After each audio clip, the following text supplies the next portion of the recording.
I understand the gravity, the responsibility of that office, because all legislation eventually makes it across the Lieutenant Governor's office, holding strong against any foreign and domestic threats, including Sharia law. And I propose elimination. We have been kicking the can down the road for so long now that, using the words relief or reform just isn't cutting it, because that's what we've been hearing. In a nutshell, I am a fighter for our children, their children, and their children. And why are we holding up bills like Representative Kerwin's HB 1952 that we fought tirelessly on? I've stood shoulder to shoulder with many grassroots leaders in making sure that we ban Democrat chairs.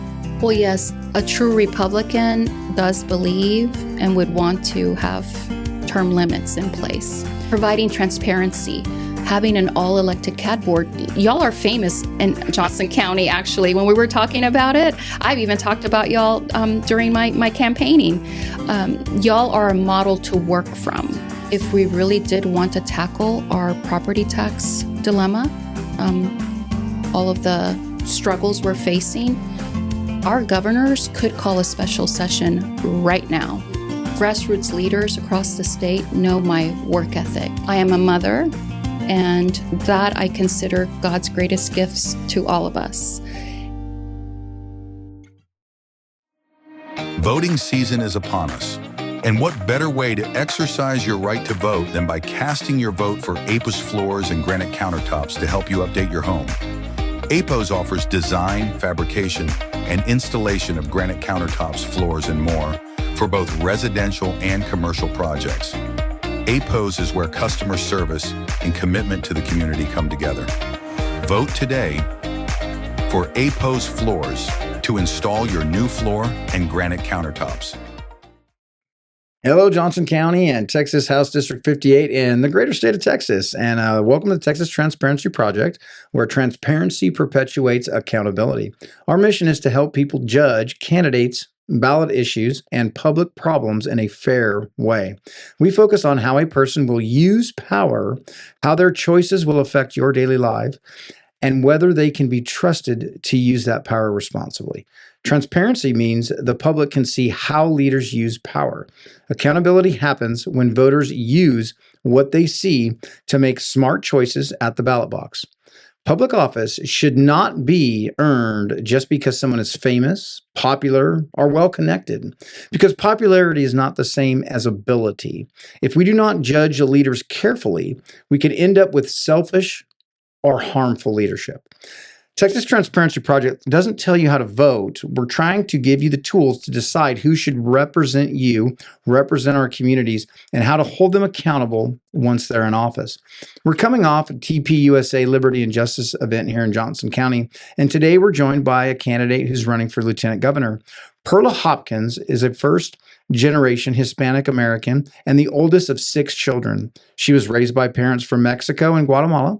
A strong public school education in California and Louisiana helped spark her commitment to education. After high school, Perla enlisted in the United States Air Force. She trained as an air traffic controller apprentice and later worked as a weather technician. Her service took her to multiple states and to Germany. She and her husband, Bart, a native Texan, have been married for 25 years and are raising 3 children. Perla says her life is centered on service, family, and community leadership. She calls her most humbling service time the honor guard work, where her team performed 21 gun salute burials for fallen heroes. She later served military families as a key spouse and was recognized as a ATEC Key Spouse of the Year. She also worked as an educator and earned advanced degrees in teaching, Spanish literature, and adult education. Perla has been a grassroots advocate for parents and community. She authored a children's book, Patriotic ABCs, and has engaged with local and state leaders on issues she says matter to Texans. Strong schools, accountable institutions, and a culture that honors faith, family, and country. Perla Hopkins, welcome to Texas Transparency Project. Thanks for throwing your hat in the ring for a huge position, Lieutenant Governor. Tell us how the campaign's going, and tell us what you thought about the TPUSA Liberty and Justice event here in Johnson County. Well, I just want to thank you very much for hosting me. It is such a blessing because I know how influential and informative you are for all listeners and viewers. I can't believe that I'm sitting in this seat. And yes, it's because it's jaw-dropping news that I have decided to run for one of the highest offices in this great state of Texas. And it's truly, truly a blessing and an honor. I thought that today's forum was incredible. Liberty for justice. I know a little bit of Representative Nate, now Pastor Nate, and his work. He actually gave a tremendous prayer and inspirational speech last week at the Save Texas event through Patriot Mobile and other grassroots organizations. And so it was really moving because we're at a pivotal time right now in Texas history where we are fighting the largest spiritual war imaginable. And that includes, holding strong against any foreign and domestic threats, including Sharia law. Everybody's been so kind to me. People have opened their homes to me during this campaign and just gone the extra mile to make sure that I'm given a voice and that nothing is impossible with God. And so that just brings me here through mutual friends and through the forum that I was invited to. Well, we appreciate it. We don't get a lot of big attention up here in Johnson County, so we appreciate you taking the time out of your busy schedule and busy campaign to come and share your platform and your vision for Texas. If you're elected to Lieutenant Governor, and I'm glad you're married to a native Texan. I'm sure that just like me, I'm from California. You got here as fast as you could, and Representative Schatzline, he's going to be a big loss to the House. He's going to be big shoes to fill as he moves on to bigger and better things. We're going to start today before we get into our specific topics.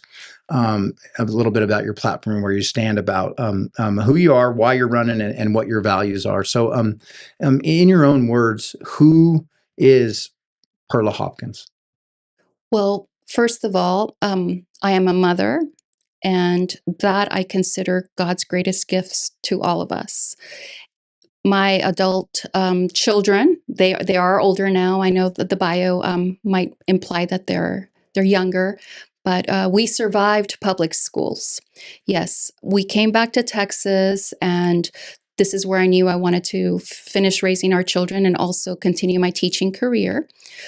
Galveston County, where my husband is born and raised, was actually one of the first school districts that my children attended, even though we were a military family that moved a lot. So in a nutshell, I'm a mom, I'm a teacher, an Air Force veteran, and I met my husband while we were both enlisted in Columbus, Mississippi. So the government and God even issued me a husband through my military experience and career. I worked really, really hard in education because part of my childhood spent in California was actually living homeless. So we lived atop my dad's truck in a camper, and that lasted for several years. Luckily, we had an opportunity where his job was transferred to Louisiana. And I, again, always felt that our schools were safe havens and a place where I could really work hard and achieve the American dream just like everyone else. So it's been really painful coming home to Texas after my husband retired from the military. We were stationed in South Carolina, and I just didn't see any of the indoctrination and what was brewing, period, back here in America. We had spent at least 8 years off and on stationed overseas. Well, as soon as I arrived to Leander Independent School District, the most unorthodox, unethical teaching practices just slapped me in the face. As a teacher for the Department of Defense, places like Louisiana, Mississippi, South Carolina, I had never seen practices that were, indoctrination, based on CRT, DEI, you name it. It turns out that the chief of staff of Leander ISD and my own immediate supervisor, my principal at Tom Glen High School, they were both buddies that had been hired out of California and Oregon.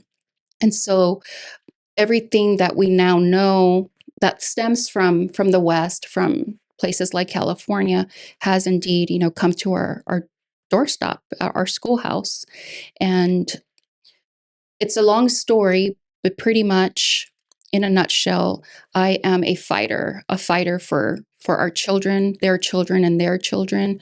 In September of 2021, I was probably the first Texas mom to be kicked out of her own children's school board meeting. I had to ask the police officers to please not put their hands on me, and they did not. I was speaking just like I am with you right now. I'm not an aggressor, and I actually taught for that district. The SRO, the director of the SRO department, however, did put his hand on me, and they told me I had to leave. It was such a surreal experience, but parents, were the light at the end of the tunnel. A lot of parents at that time in 2021 had come together and really, voiced our concerns and fought for our kids.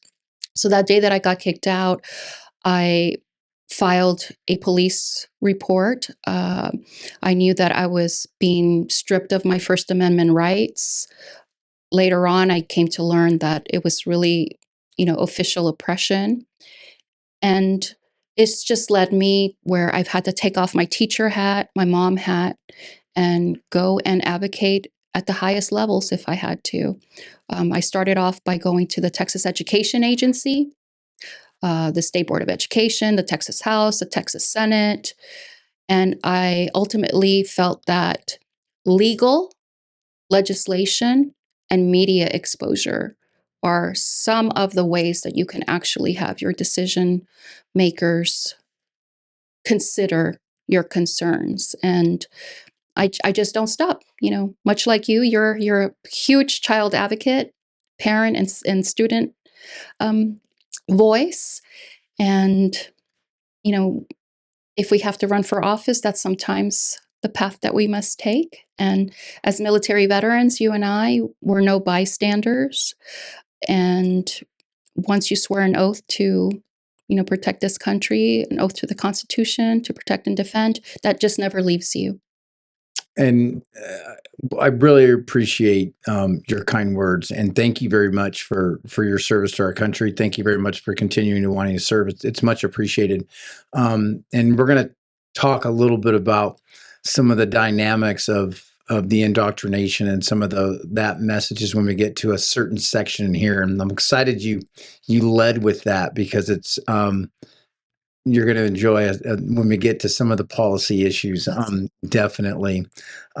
So going from an Air Force veteran and a mom and a school teacher, what led you to want to run for such a big, lofty position as lieutenant governor? I mean, that's a big, big hill to climb.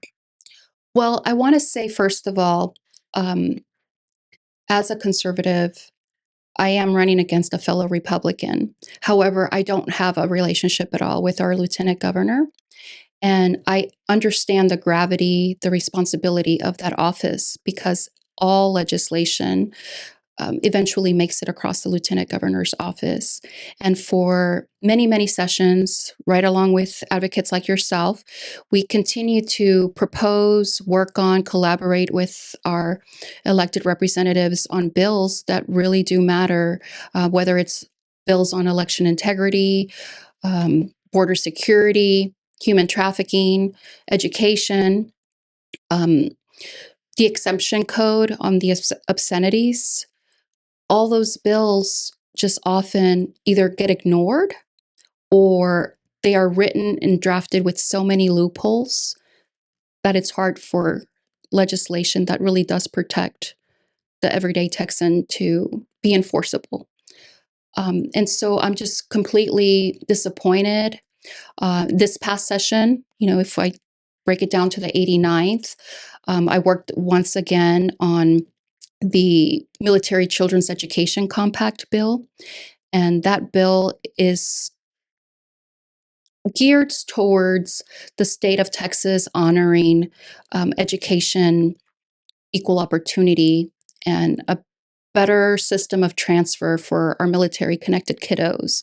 They often move 6 to 9 times throughout their parents' military career, and their special education um, services are sometimes interrupted, or if you have a student in high school, sometimes in the military, they might have to move their senior year even. And so it becomes really hard for one district to accept the outgoing district's credits and that sort of thing. But no one knows that this compact even exists. And it was actually signed back in 2009 by the state of Texas. Well, I will go to the governor and he will say, well, nothing landed on my desk.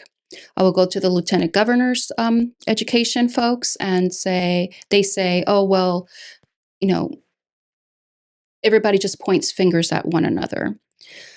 This past year, 2025, now the child crimes have reached our military-based schools.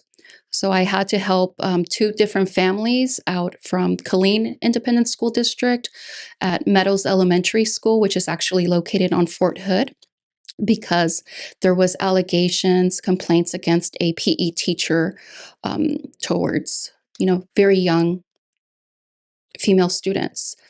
And Fort Cavazos was closing the investigation when the parents, put out an outcry over social media. And eventually, through various independent journalists and other concerned parents, the information landed, my way. I met with those families the very next day. I drove to Fort Hood. I explained to them the grievance process, which is a broken system. And we went to work. I called a press conference near the Capitol or on the Capitol grounds. And then, I took them to our policy heads, the Public Education Committee chairs, and many other individuals, including speaking with someone at the governor's business office, looking for appointments and advocating for better treatment. Because on a daily basis, we continue to see that there are child predators in our public schools in the state of Texas, day in and day out. And I will not stand for that. I think anyone that's following Texas scorecard now can see it. It seems like a day doesn't go by with a new story. There was, legislation passed that removed some of the qualified immunity.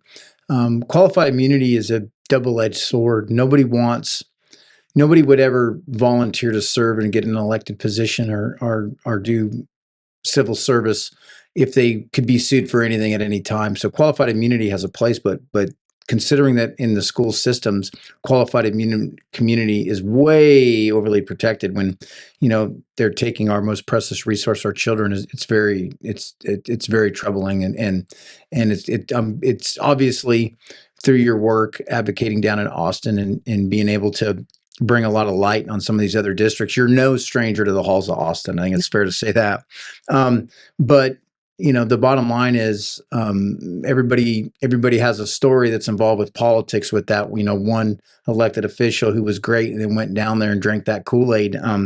If you're elected, here for lieutenant governor, what are some of the values that, you consider non-negotiable that will be your guiding light, as you, the lieutenant governor has a lot of power. Like you said, they're a big, big bottleneck.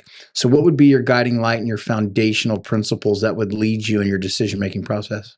Well, yes, going back to the responsibility of that office, the lieutenant governor assigns the chair and the vice chairs to the committee. So that's huge. I've stood shoulder to shoulder with many grassroots leaders in making sure that we ban Democrat chairs. And session after session, we see that, well, Texas is a red state and we have Republican control. That often isn't the case when it comes to what's going on, in the House and the Senate. The lieutenant governor also assigns the senators to the committee. So that's very important, because if we have like military affairs or education, or anything having to do with our finances, we must have the best and solid folks, leading the way. The agenda is set by the lieutenant governor, who indeed presides over the Texas Senate. So these are all huge areas that really truly are lacking transparency and accountability. So what you would get with me is a candidate, a leader that does not come with any baggage. There were so many bills during the 89th that we could have been focused on and strengthening, and bad ones to kill. School choice could have been, reformed in a different way. Instead, we were giving like Hollywood handouts. I attended a very important meeting this past week on our water conservation rights and implications and projects. And I was told that one of the senators had a bill out that was really great, especially when it comes to being forward thinkers and thinking about the implications with the AI data centers and how do we make sure that we recycle some of that water. It's going to not only deplete our water sources, but we do have the brightest minds in Texas that could help us recycle that water. A lot of these buildings have the air conditioners at the top of the data centers, and I just feel like we could do so much in recycling and making sure that we're energy efficient. Well, this proposed bill was asking for $5 billion, and 2.5, so half of that, $2.5 billion was granted to it. However, we're subsidizing the film industry at the tune of $1.5 billion. And so I just see those types of things as just devastating. I would not come with any strings attached. I don't answer to any PACs. I don't answer to any special interest groups, lobbyists, and whatnot. I am boots on the ground with the everyday Texan, and I'm fighting for my family, their children, the next generation. And so those are the types of things that compel me. And going back to the military children's education compacts, I've worked on eliminating property taxes, many pieces of legislation and advocacy for them. I got a call from the attorneys at the Capitol, and they wanted me to remove a sentence off of this already short bill. And it was redlining, striking out that no staff that serves children on military-based schools with a domestic or criminal record, could be serving on the military bases with children. And they wanted that removed.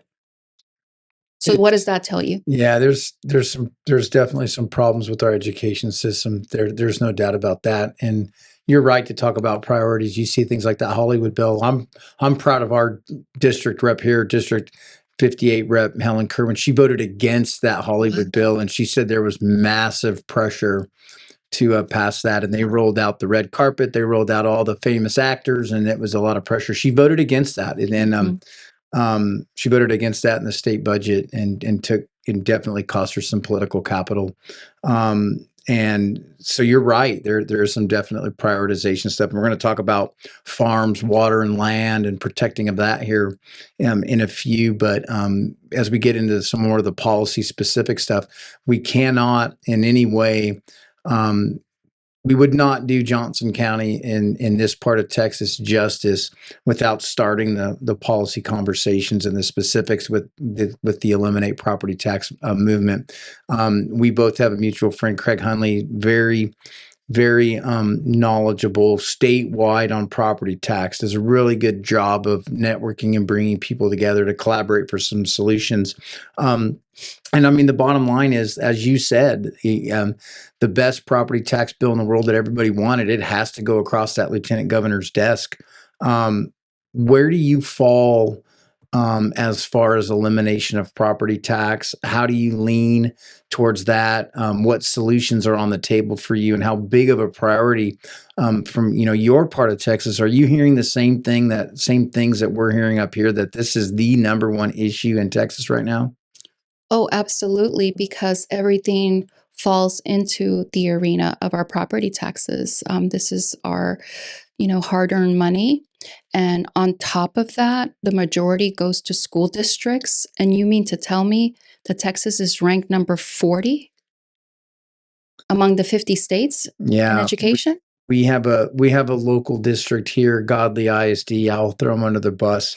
They're in debt $73,000 per enrolled child, 20th highest taxed ISD in the state, 3,000 kids student, 3 failed bonds. Try to get an $800 million bond. You're right. There's a problem with schools, and property taxes will never be solved until we rein in some of that problems. I'm proud of our district rep, Helen Kerwin. She actually wrote the governor and has called for him to call another special session for the specific purpose of addressing this. He has put it on his platform. We'll see, we'll see how that pans out in the next session, but he should call a special session to take care of that. Are you more of a across the board? There's kind of two ways to look at the property tax thing, and the bottom line is you can't snap your fingers and make it all go away. It's fair to say that, but there's a lot of individuals in Austin that like to target specific groups for specific relief, and then other ones want to give a broad swath of equal relief across the board. We can all pick a demographic that is a little more struck on hard times than others, but however, I think that we need to be mindful of, if we say, hey, we're going to give this group some relief, this group some relief, this group some relief, on the level of true elimination, you're removing people potentially from being, advocating for this, because they've been taken care of, and they're not, nobody wants anybody to suffer, but they're not in that shared suffering, and we've, moved that burden to other individuals. Where do you land in as far as that arena, so to speak? Really good questions, and trajectory. I think you're absolutely right. If we really did want to tackle our property tax dilemma, all of the struggles we're facing, our governors could call a special session right now. It's really late today, but in the morning, they could really, just let's start talking and let's get things done. Number two, just like our law enforcement, our military servicemen and women, many, many other departments and professions, we're often on the clock 24/7. Well, that's how I feel about our elected representatives. They essentially are being paid to do their job, and there's no reason why we all need to be off while we're campaigning or not in session. We could actually go ahead and start working on things. And I propose elimination. We have been kicking the can down the road for so long now that, using the words relief or reform just isn't cutting it, because that's what we've been hearing. And I often use the story because it's factual and it's really dear to my heart. My children's great-grandmother in Galveston County, she lived over 90 years of age, and Nana, she never had relief. She had to pay her property taxes until we lost her. And that's just completely unacceptable. No Texan should ever be taxed out of their own home. When I drive through the big cities, especially during this campaign trail, but because I'm always down in Austin, the majority of a lot, the homeless that I see, you will recognize them. They either have signs or are wearing camo.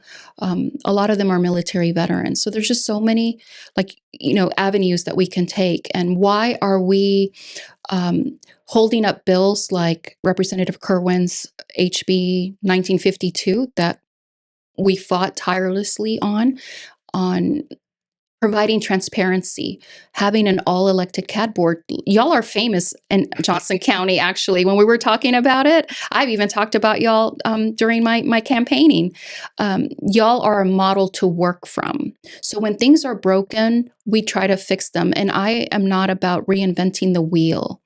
So that bill in particular, to know that 2 Republicans fought against it really hard.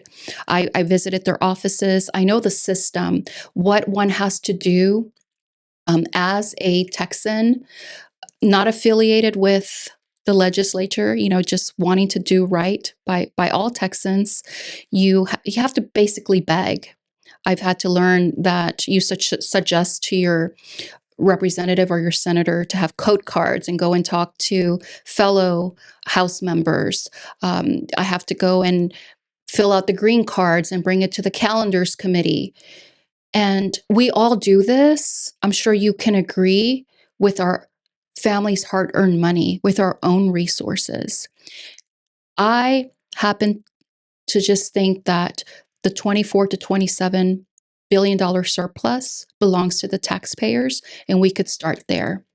When I think back when we retired from the military, my husband did, in 2017, our taxes for that year were a little over $12,000, and that was with a small VA disability rating that my husband has. So it would have been higher. But fast forward to 2025, our taxes are over $16,000. So in my perspective, that means the average Texas family is paying anywhere between $10,000 to $20,000, and we just can't simply sustain that. Why aren't we going for elected CAD boards so that we have representation when it comes to our appraisals? We can change the yearly appraisals through the CAD system to every 5 years. And then cap it at a very low percentage as well. We can use VA, for example, if a service member has 10% of a VA disability rating. Well, let's match it to that percentage, because there's a lot of misconception that military veterans in particular, that we don't pay property taxes, that our kids go to college for free, that we do. And that's just simply not the case. And so I always feel a lot of resentment towards our Texas veterans. And that's 1.4 million of us, not including our families. Well, and that goes back to the point about, be careful who gets relief and who doesn't, Yes. because it creates animosity and division Right. on the people. And there's nothing, and that doesn't serve anybody well. And you bring up HB 1952. I worked a lot with Craig going from, well, let me back up. I'm not a native Texan. When I moved to Texas, I actually moved because of a misunderstanding on my part of property tax law, to where my local central appraisal district misled me on how to homestead properties and where veterans fell with homesteads. And I moved because I purchased the house under one idea. They switched it, and then they misled me. We're kind of blessed in Johnson County because we worked really hard to develop relationships with our elected officials, to where, because for those that don't know how central appraisal district boards, I'm gonna get them up to speed. But the bottom line is, the ones that are in charge of the entity that appraises your property are nominated and appointed by our other elected officials. And if you have political subdivisions, and not all of them do it, but if you have a political subdivision that wants really, really, really high taxes, they have a say in who is put in charge of the entity that can raise values. And we all know that budgets and tax rates are it's how much you pay. If a school district budgeted 0, you would pay 0 property tax, right? But the wrong people in that place can provide political cover for the ones that are actually assessing these taxes. And we've been very blessed here. And it was really interesting to see that the school districts that have the out of control debt and the out of control tax rates were the ones that push back hardest on that. And the political subdivisions that have been approving no new revenue rates or, approving somewhere in the middle of their tax rates, they didn't really have a problem with that. Really interesting dynamic to go through that process. I'm sad that bill didn't pass. I'm sure that she's going to bring that back. And you talk about the surplus too. Representative Toth, he put forth a bill sponsored by Dr. Van Skin, but they wanted 90% of the surplus. And you're right, surplus equates to overtaxation. So we got to find that sweet spot about what we can pull from that. But the bottom line is, we're up against a lobbying machine down in Austin, and taxpayer-funded lobbying is becoming a big deal. You've talked extensively about the school districts, and I'll just throw right out there, TASB. Texas loves to talk about independent school district. There is nothing independent about how a school district's being run when TASB is the controlling entity of top-down policy and vision for school districts. They're elevating the superintendent to a peer of the elected official via the team of 8, when the school board is effectively supposed to be overseeing the performance of that superintendent. We have a shadow a shadow lane that is pushing ideology and how the school systems are funded from the top down. And a lot of people don't see that if you sit in your little bubble.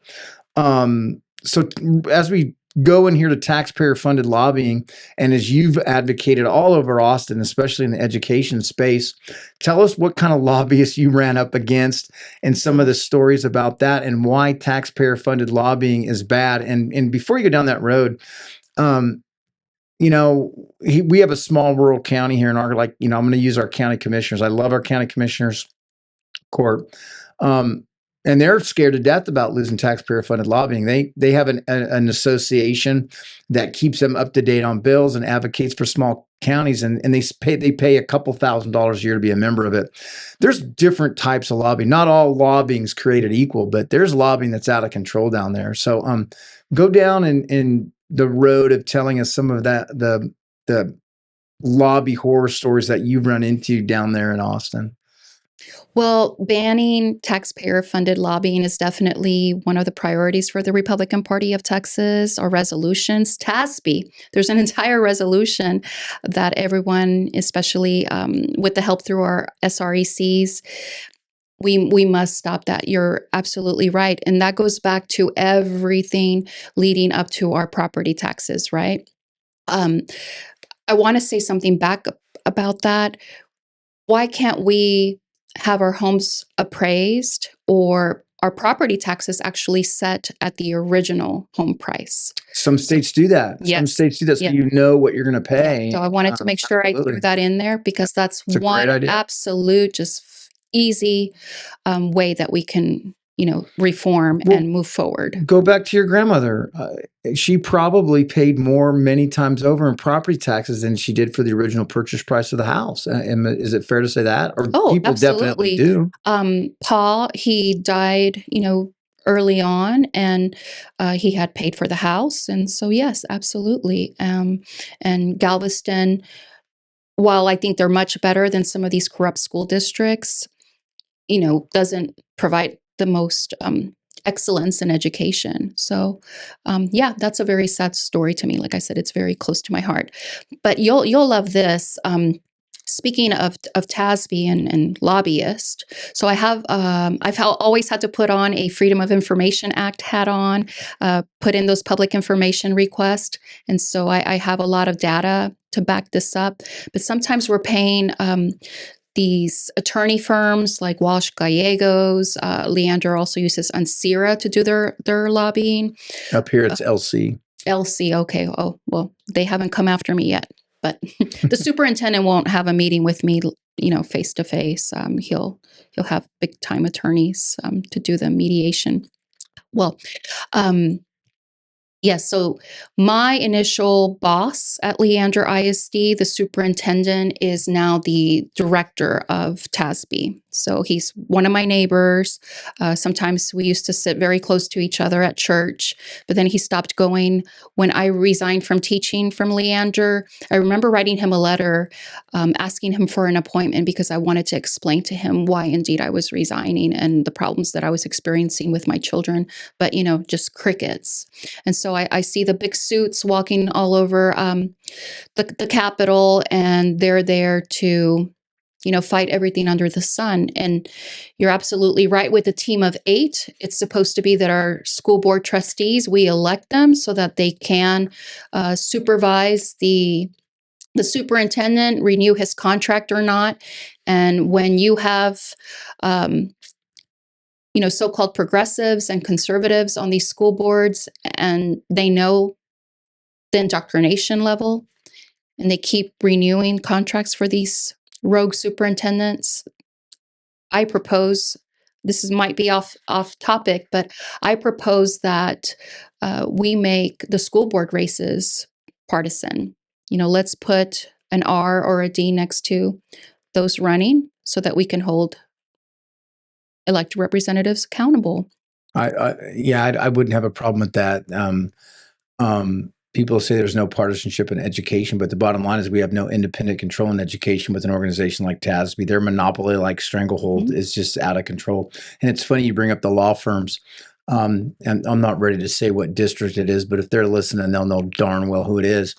But we just had we go through a bunch of bonds here, and not all bonds are created equal. I mean, bonds are the mechanism to fund schools, but we had one district that was very transparent about paying a company called Advantage down in Austin well over $100,000 to informationally market their bond. We had another district that had plenty of fancy flyers and plenty of fancy videos and a whole bunch of effort and text messages and phone blasts. And boy, they're telling everybody they didn't spend a dime. Well, when you open records, they're legal receipts, and you find out that they kept the amount under $50,000 in 3 payments and billed Advantage for bond messaging. It kind of makes you go, on some of this money. Back to taxpayer-funded lobbying, we have another problem with using our own money to run a narrative that's misleading in some of the bond debts and some of the stuff the school district's doing. Absolutely insane what some of these individuals do. And the bottom line is we have to get rid of some of the paid for guns for hire voices down there, so our elected officials have to listen to the people a little better. I'm forever going to address the property tax issue, and that leads us into the next one: term limits. You get people that get really comfortable down there. That you eat well and live well down in that swamp. And where do you fall in regards to term limits? And Representative Kerwin up here, she's made that part of her platform, and she has an idea that I cannot believe has not been discussed, and that's introduce a piece of legislation that says if you're currently an elected official, my term limit bill won't apply to you, but the new elected officials that are coming in, they will fall into the term limits. And eventually, as it reset through just losing an election, choosing to move on, moving to a different office, or just retiring, you would have term limits in place. I thought that was a unique thing. But how important do you think something like term limits is in you to get a fresh perspective in there and kind of disrupt that power base that has such a stranglehold on legislation to ultimately get to that goal? Well, yes, a true Republican does believe and would want to have term limits in place. So the bill that you're describing, let's get it on the books. Let's sign that up. There's no reason why any establishment would not want citizen representation when it comes to our, bill drafting and just legislation that betters the life of every, Texan. So I am fully on board with that. I did ask the lieutenant governor in 2023. We were at a convention, if he would ever be running for governor, because in my head, you never want to be stagnant. You don't want to be, with a fixed mindset. You want a growth mindset in everything in life. And his response was, well, I don't think the governor won't ever run. So thought about that a lot. You can look at it like it's loyalty. However, the back and forth, blaming has always gone on. But I didn't take his answer like that. It's more like, well, you then don't want the responsibility. So I am for term limits. I believe that that's what our founding fathers meant and would have wanted for us, to give the population, we the people of the great state of Texas, the ability to move forward and not be um, in a position like we are now, where we're questioning whether things are being done for the people or for special interests. Yeah, it's funny you bring up the founding fathers. Our system was never designed to be politics was never designed to be a career. It was designed to have people from the real world that are productive come in, do their civic duty and serve their communities, and then go back to their lives and have replenish that tree. And people get way too comfortable down there. And another thing, people get comfortable down there, but we're talking about Austin a lot, but let's go back down locally here, because some of the changes locally obviously have to originate in Austin and ultimately, again, go across the lieutenant governor's desk. There was a lot of legislation filed last session to rein in some local spending control. And there seems to be a lot of talk in reining in local spending control. School districts, cities, counties, they're funded by property taxes. And if you're going to, try to solve that 1,000-pound gorilla of property taxes, you do have to factor in, how do we make sure that the spending with whatever revenue replacement, and the bottom line is, once you get rid of fraud, waste, and abuse and your government's operating lean, you still need revenue to operate it. So you're really looking at revenue replacement. But in regards to the local spending, where do you stand on reining in local spending? As in, do you want like a hard cap on a percentage of growth they can do annually? Do you think that, hey, let's give them a hard cap, and if make it, if they want to raise their taxes, leave it local? Make it harder to raise taxes. There was also legislation passed, especially for some of the debt, that said, you need 2/3 to pass a bond, or you can only do a bond on a November election. Lots of legislation kind of floated its way, and some got more traction than others. But how important is controlling local spending, and what is Austin's role in making sure that they don't overstep their grounds, but they still do, make local governance be responsible for the betterment of the state and regarding elimination of property taxes? Well, we really have to consider the work out of the Texas Comptroller office, and making sure that we are giving local control back. However, I do want to point out that by fixing things, it requires taking action with the very basics. And the governor is who appoints the education commissioner.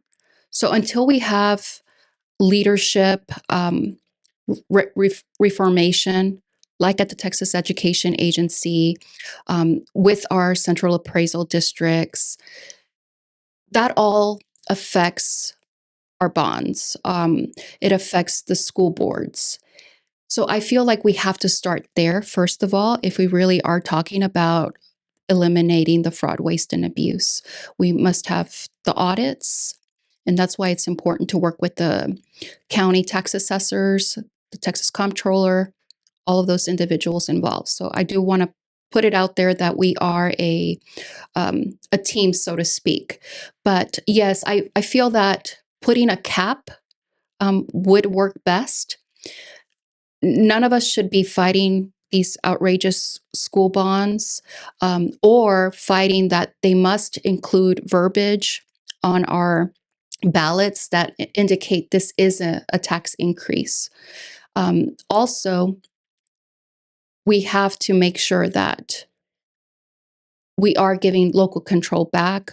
I believe that the Austin governance should be limited overall, all limited government, but some things are just not working right now. I believe that giving a cap would be the best option that we could offer, and roll from there, because we're also talking about not every county in the state is compromised, not every school district.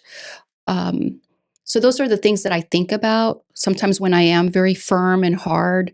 I don't mean that the whole state is in disarray. No, But every county's different, and one of the things that we hear a lot here from local officials is, hey, Johnson County is growing, growing, growing, growing, growing, and that's fair.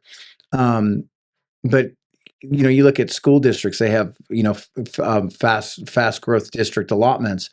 You could tier that hard cap to where if you're growing at a certain percentage of population over so many years, you can grow at a 0.5%. Now that hard cap could be different, 0.5% more, 1% more. And here again, always retain the local ability to where if the citizens want to raise their taxes, they can. If they want, a fleet of brand new Tahoes and a cutting edge police station that has an FBI quality crime lab and a 1,500 citizen town, and they want to vote for that and pay for it, so be it. But you do have to make sure they're not just allowed free rein to go out of control. And there definitely needs to be a lot more transparency in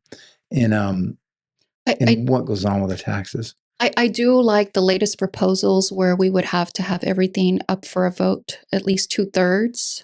I think that it is moving in the right direction. But when we're fighting bonds that are almost in amounts of $1 billion, and or we know that our funds have been going to $700 million stadiums, just we it's not working. We have to make some really hard decisions. And I did want to say one more thing in this or on this subject, but I'm having a fleeting moment right now, but maybe it'll come back to me. Well, you talk about the bonds and about how out of control they are. We have a local district that's got a little over 3,000 kids, and right now they're carrying just principal $225 million in debt. They tried to pass an $889 million bond. 1.7 on the bond order, 1.7 billion with interest. It didn't pass. But where they get these ideas that this kind of money can do this, and then they prey on the senior citizens. Oh, it doesn't affect your taxes. This is generational wealth that they're trying to pass down to their kids, and they're completely preying on that with misinformation. It's absolutely out of control. Well, once you pass, let's say a bond, I mean, you're signing up for life. It's not just a one-time deal. We'll eventually pay it off. It really is an never-ending cycle. Absolutely. Well, you have a 10-year-old in school now, and they come back to the community, graduate high school, go to a vocational school. They're back living in the community, buy their first house at 20 years old. So they have taken advantage of that bond debt for 10 years. They will pay that bond debt for 20 years. People don't understand when they're saying yes to a bond, there's a good chance that their children and grandchildren are going to pay that debt. And here again, we have a broken school funding system to where bonds are the primary mechanism to build a school. But I'm sorry, you don't have to build some of the stuff you're building. You can build it a lot better and a lot more fiscally responsible. We had a local district here that two failed bonds in a row. They were tearing down schools that are working fine for kids to build a new school right on top of one they wanted to tear down. We are actually, hurting in the school retention and enrollment And it's because some of these school districts are not providing a safe and quality education. So parents are pulling them out. And Greg, I don't know if you know this, but nowadays the average age for the first-time homeowner is actually 40 years old. And I just cannot imagine that type of future for my hardworking kids.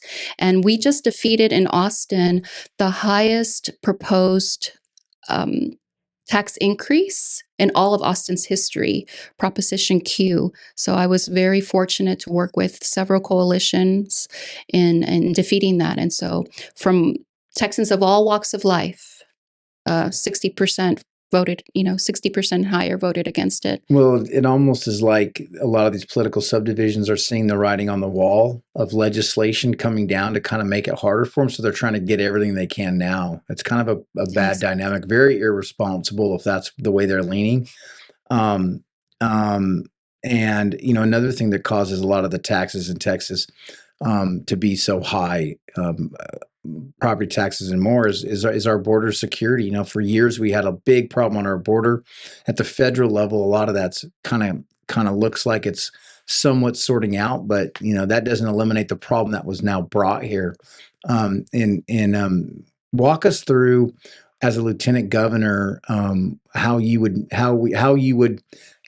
determine what legislation to allow go through, what legislation you would, as in setting the agenda, what legislation you would advocate for regarding border security. Well, that is one of the areas, again, that if Texas wanted to curb the ramifications that we're facing today, they could have closed that border a long time ago. There's no reason to wait until we reelected President Trump. There's no reason to wait on states like Florida and Arizona when it comes to these types of decisions, because now we are facing that influx of illegal immigrants and the crime that has arisen from that, not just financial, but we are now dealing with the H-1B visa scams. And that all takes away from our tax dollars, whether we're funding illegals' education or medical benefits, you name it, that takes away from, Texas families. Legislation that is in line with, for example, the Remembrance Project. So the Remembrance Project is firm on securing our borders, and it's a coalition of a lot of angel families. So these are families, moms, dads, sisters, brothers that have lost a loved one due to crimes by illegal immigrants. So they proposed no amnesty. I believe in the illegal deportations or of illegals, and we must still do everything that we can to make sure that our border is closed, and that comes in with the Sharia law and all of those threats that we're here in Texas facing. And I am learning a whole lot about what's been going on, especially the last 2 years, right underneath our noses. Well, being a veteran yourself, Doc Pete Chambers was at the event tonight. He spoke. He's a veteran. I'm a veteran. I have 8 deployments to Africa and two different Middle Eastern countries. A lot of people, we're very blessed in Texas. We have a very comfortable, comparatively to the world, a very comfortable, safe, kind of blinders on, and that's a good thing in so much as people that have not experienced some of the horrors that man can commit on man, and some of the things that are culturally norm in some of the other countries, and how violent and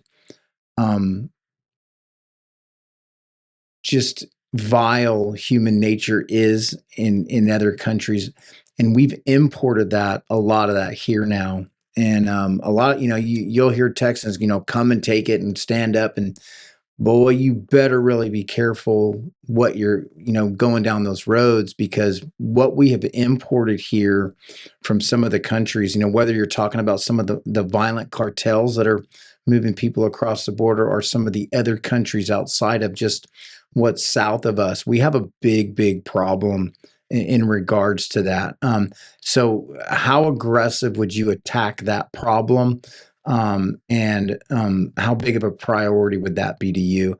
And you have to also factor in that if you're elected lieutenant governor, we're going to have another president than President Trump.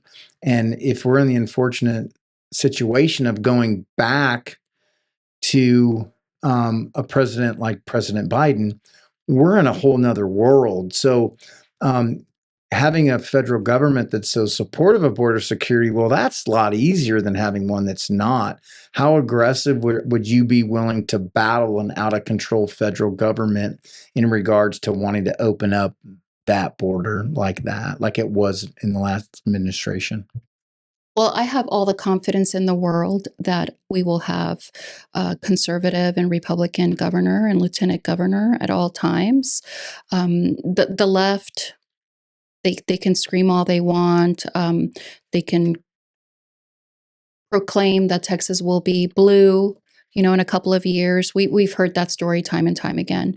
But I had the blessing to work with folks like Krista Child on human trafficking with Shepherd's Watch, also Accountability Matters, and the Rare Foundation, where through Krista's leadership, we went to all of the Texas House members and the senators to make sure that they sign the Denounce Care Pledge, because we need the firmest, committed elected representatives to say no to Sharia law, to stand up like we saw the folks in Oklahoma at Broken Arrow, and absolutely do not let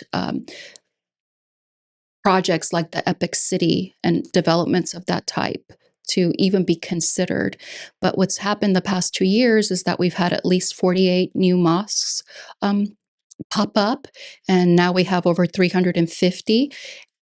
Governor Abbott has declared the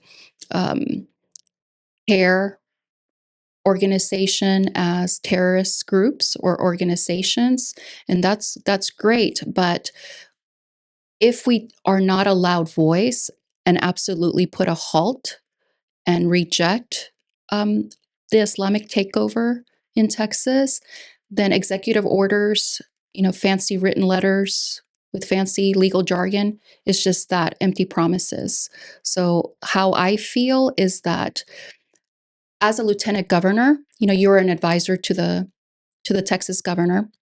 And we have amazing cabinet meetings. I admire President Trump's meetings that we can all view and take a lot from.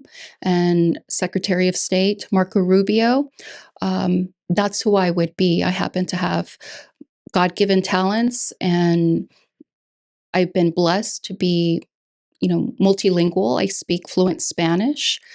And that's what I would be. I would be like the Mark Rubio to make sure that our border is 100% completely secure. I see how the president of Mexico relates or behaves and communicates with President Trump. And we just have to be clear, concise, and be bottom line straight with all the Latin American countries, the CCP, everyone involved, and especially with the Muslim Brotherhood that's thinking that they're going to come and take it, basically. Yeah, we're fortunate here too. Our Representative Kerwin, she passed some trafficking bills, did a really good amendment, making, increasing the criminal penalty was one of her bills. So we're blessed that we have some support here locally. Yes. But yeah, a lot more needs to be done. Sharia law is a big deal, a big, big deal. I think what's going on kind of up in the Rust Belt of our country, people see that a lot. And as we get ready to wrap this show down, we really appreciate you coming on. We appreciate your service to our country. But what is the clearest promise that you want Texans to hold you to? What commitments are you willing to make to them? In a couple of sentences, what do you want them to take from this interview, from your candidacy, and if elected, how you're going to lead from the lieutenant governor's desk? Well, I am a fighter for Texas families. My commitments and grassroots leaders across the state know my work ethic. I do not give up. And I'm running for this office because I feel that I can make the biggest impact through that Texas Senate. I would be someone that will communicate clearly and offer solutions so that Texas is not stagnant like we are and facing the threats that we are now. The people of Texas can confide in me to do something about eliminating our property taxes, reforming our state's education system, and bring it to number one. And I will do that by using my background in curriculum development and teaching effectively. I have proposed task forces through the lieutenant governor's office. And by that, I mean that the lieutenant governor does belong to commissions and is on boards. The governor does have his own committees and task forces. Well, that's where I think we're missing from the lieutenant governor. We know who are the boots on the ground leaders in Texas, whether that's education analysts or our professionals in law enforcement and military affairs. I have a list here that I put out during my initial personal statement of why I was running. And I proposed that we continue working on federal and state legislation having to do with our border security, our election integrity, our Safe Texas monuments. I have met so many Texans during this campaign trail, and they have presented to me issues that I didn't really, knew existed. And bills like Save Texas monuments are killed in the Texas Senate. I mean, what are we doing if we're not having debacles over campus? Yeah, hanging out with Hollywood. Throwing gummies during the press conference over the THC bill. And the task forces that we really do need, though, are on America 250. We're barely making it to our 250th birthday, and Texas is, facing a crisis. We need medical freedom task forces, and we know all of these folks, the real everyday Texan that does deserve a seat at the table. One of my priorities, because I've tried to pick three of them, is, again, Texas is not for sale. So even though we've had legislation on stopping the foreign land grabs, we just have to keep doing more and more and more. Being affiliated my entire life with or to public service with the military, because I continue to serve our country even after I discharged from or separated from the Air Force in the role of military spouse. And the government has spent a small fortune on me, making sure that I'm a military families advocate, going to the Pentagon and Capitol Hill to advocate for families. But yes, we must do everything that we can to make sure that no foreign, no domestic threat implicates or threatens our constitutional republic or our state's law and order. And through my military experience or as a military family, when you are walking the streets of foreign countries, such as the UK, and you don't feel safe because every single corner has, Islam rhetoric taking place, that's what's here at our doorstep. So we need the best, strictest, hardcore protectants at the helm holding the line. So, as we get ready to wrap up this interview, again, we want to thank you for your service. Thank you for running for Lieutenant Governor. We're going to give you an opportunity here to look in the camera and talk directly to the voters and explain to them exactly why they should vote for Perla Hopkins. Tell them exactly how to get a hold of you, your website, and any contact information that they can do, and we'll make sure it's in the comments too. And it's definitely been scrolling across the screen here a few times as everyone's been watching. And give them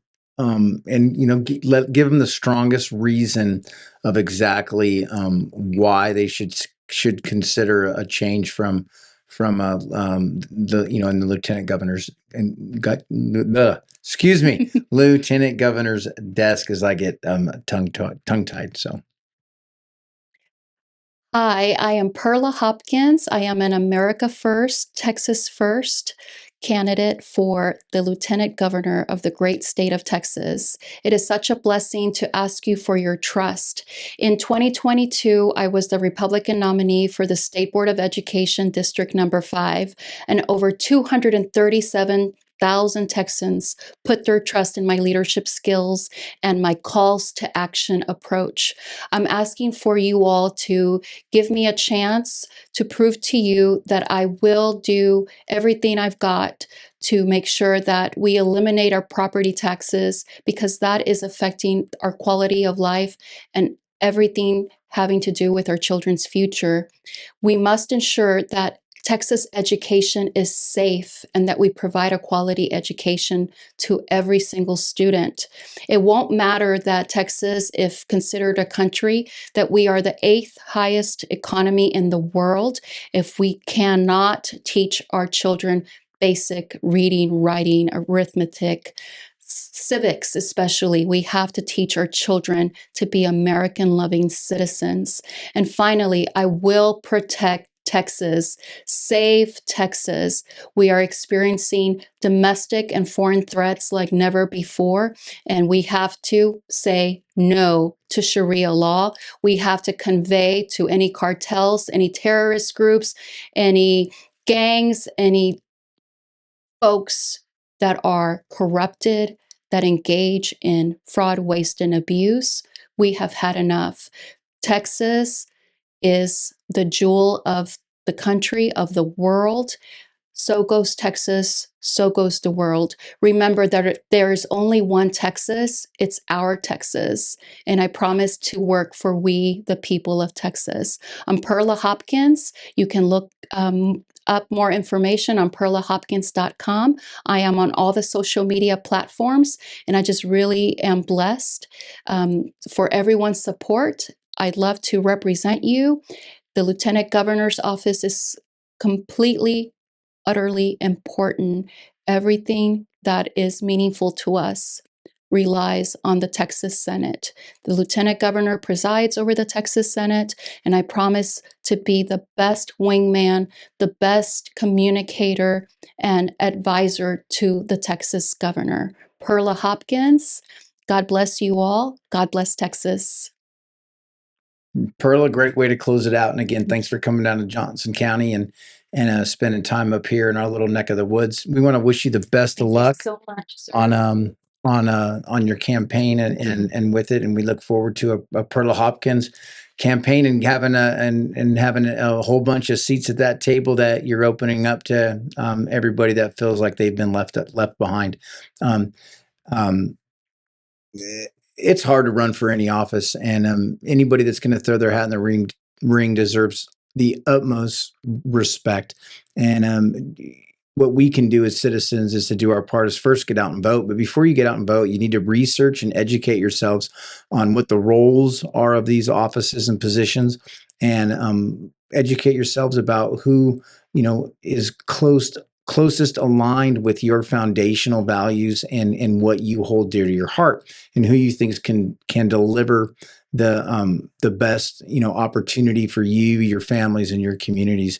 Don't take any vote lightly. Don't take anything like that. Whoever these individuals in Texas are that we elect this election cycle for these 4-year positions are going to be our 6-year position in Senate, but some of these positions that are longer, they're going to be serving under a new president, and we need strong conservative individuals in place to keep a solid wall up from what can encroach here from the outside coming in. Again, Ms. Hopkins, thank you very much for joining us on Texas Transparency Project. We'd love to have you again on here and discuss anything you can. I would love to have you back and just discuss education at some point. I think that there's a lot of confusion in the state about how much Austin really has their fingers in that pie, and kind of the disconnect of things that go on in Austin, and then how locally here they want to blame Austin, but on the back end through TASB, there's some of that cohesiveness working together. So thank you very much. We appreciate everything, and we hope to see you soon, and good luck on the campaign. Thank you.